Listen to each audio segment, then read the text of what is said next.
Yo, yo, yo, yo, yo, what is going on, CoD Familia? It is your boy BN. Today, I wanted to talk about this new KvK map that has been unveiled from the meetup there in Asia that we ended up getting the massive new leak from on a bunch of new features, upcoming changes, and more expectations. And whether you like them or not, depending on which ones they are big. And today I wanted to talk about the new season map. This is going to be for Season of Strife. This was leaked. Again, if this ends up being the final version for what we have on what could be maybe the next season or the season after that, right? If we end up seeing this variation at the earliest. And there's a couple things that I want to talk about the map here on that I had briefly mentioned in the longer formatted video. But this to me is so important to talk about because I feel like this is a winning test on this map design for a number of reasons. And as always, if you enjoy the content, make sure you throw us some, because I've said a lot. Thanks. Okay. The biggest elephant in the room, which is probably more so with me because I preach and I talk about it so often, which is my value of the final zone and what the final zone should be and what it should also not be, right? Because let's be honest, the last season that we saw a healthy and sustainable fighting force from both sides in each KvK group was Rise of the Dragon, right? 2 seasons ago. I guess at this point, 3 seasons ago. And then we get to the last season, which was War of the Last Snows, and it was very lackluster. Majority of the KvKs were done within 24 hours, and then the other portion of them, or the other majority portion, were basically decided by Zone 3, right? And the KvK was over at that point. And excuse me, I probably should say the majority of the KvKs, the majority of the top KvKs is what I should say, were decided in Zone 3. And then you had a handful of them where they fought for pretty much about 24 hours, from what I understand, and from what I've been told, in Final Zone before it was basically decided at that point. And so one of the things you've always heard me talk about is the value of the buildup, right? About how, Zone 2 isn't Final Zone, Statue isn't Final Zone, Zone 3 isn't a Final Zone, right? It is a buildup, right? It is a step to get to what you would like to believe is your final step, right? They wouldn't, keep in mind, even before this image and this leak came out, if you go back and you think about the iterations of a KvK map, as an example, they have done multiple changes to the final zone on the Tamaris map, right? I'm sad there's no Winners Upon Us season here. I'd have to go and look, I think, at another. Oh, wait, hang on. Here we go. Winner. Can I look at it? There we go. Right. So, right. And this is the Bellerin map. Now, keep in mind, the Bellerin map now looks very different than how it used to look back in the day. For those of you that remember, it was more of a triangle map, right? So you had basically 3 zones on the left, 3 on the right, and you had this big mountain range that split them down the middle. And the 3 zone 1s would expand into 2, I believe it was 2 zone 2s on each side, and then you'd go into 1 zone 3, right, which is like a massive zone 3 here. I believe it was more Brez and then Doolin on the right. And then you would culminate in the final zone. And at this point, the interesting part about it is that they changed that. So you didn't end up seeing any updates to that current map design type, right? They eventually changed it. And this is where we ended up getting into let me see here if this is the right one that I'm remembering. Okay. So basically it was I think it is Winter's Bus. It was the Frost Dragon map, right? And then I think Calling of Courage was there either later or around that time, right? But eventually they added on, like there was that second level, and then they removed the second level of the plateau from the Frost Dragon map. And then eventually, right, we pass that and we get to the Rise of the Dragon map. Now, for the Rise of the Dragon map, this was an upgraded version of the Tamaris map. And they had already made, at least I believe from my recollection, at least 2 major changes to the final zone. Because some of the feedback that they were getting was essentially, well, okay, we want to have equal tower distribution and pathing. So there's an equal number of flags from each pass to get to the dragon, or the final objective in this case, right? And there should be throughout all the zones. So eventually that was something they worked on. They also improved and increased the amount of spires and or choke points that were in the center of the map. So that way everyone basically had like an opening spire and then a choke. And then you would go into another spire and a choke, and then eventually into the dragon. So you at least had 2. But once upon a time, there was only 1, right? And they were still kind of figuring out how to do these things.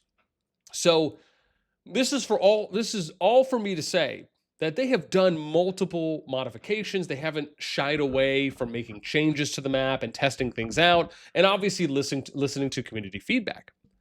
However, the one thing that I would like to believe we can all agree on is that we don't want there to be lackluster and opportunity lacking for PvP, right? And so that's the most important thing, is that if you're in zone 2, you're getting your fill. If you're in zone 3, you're getting your fill. And then most importantly, if you're in final zone, you're absolutely getting your fill, right?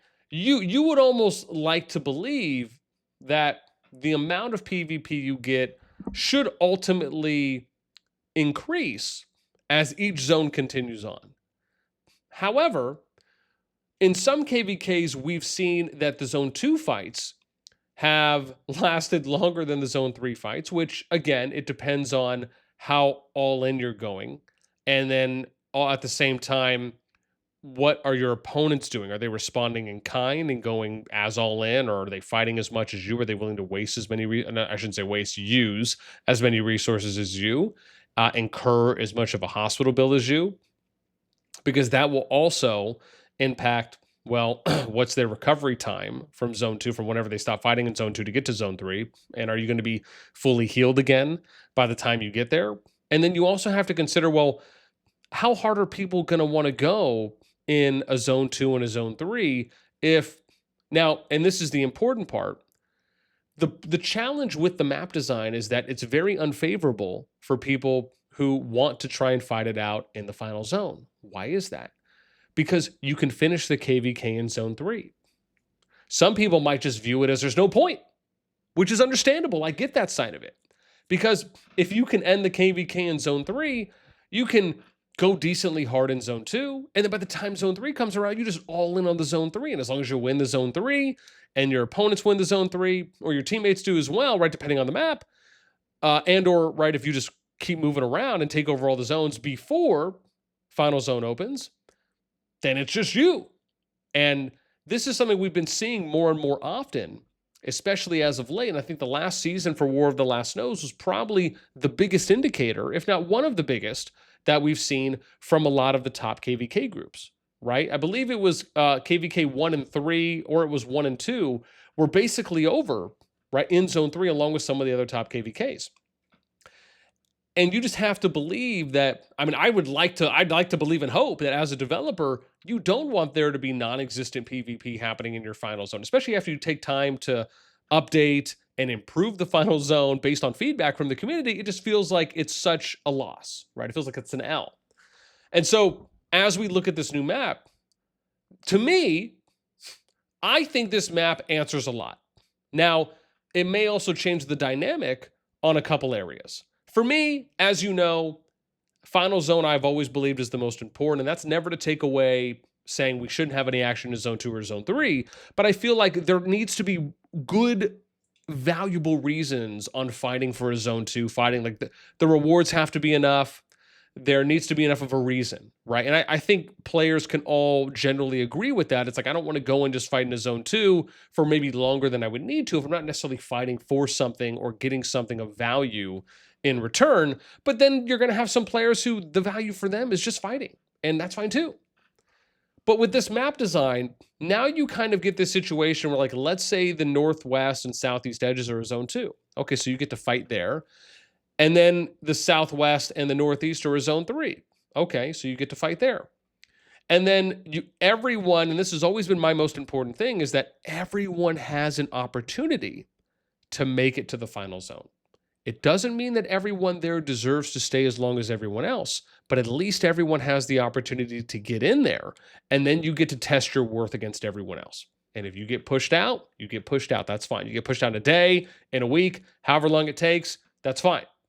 But at least all of the players don't feel like they're only playing half of the season or 2/3 of the season if you're going off the fact that there's 3 zones on average in the KvK, and a lot of players never get the opportunity to make it to the final zone, right? It's like reading a book halfway or 2/3 of the way through.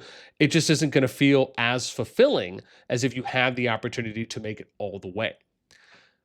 Now, this to me, with the map design, I feel like this is a W take here on what they're testing out. And then it's okay, let's see how it looks. And there's obviously a lot we don't know yet about it because this is just a visual aid for what seems to be coming as a future KvK storyline. However, I love the fact that there's like this 2v1 on each side, and we talked about this as well, where it's like you got 2 red, a blue, and then 2 blue and a red. And this is obviously, it seems like it's a 3v3 map, especially for the top KvK, so you're thinking top 6 kingdoms, right, or 6x6x6. And I like how you're almost giving them the opportunity to fight a 2v1, which is here, and then over here on the side, it's a 1v1. So it's like you have 2 1v1s, and then you have a 2v1. And the assumption, right, is that if everything plays out, you would imagine the 2 reds should win this, and the 2 blues should win this over here. But then over here, between a red and a blue, now it's a little bit more of a toss-up. But you're giving people the opportunity to kind of almost like stress test themselves in a way.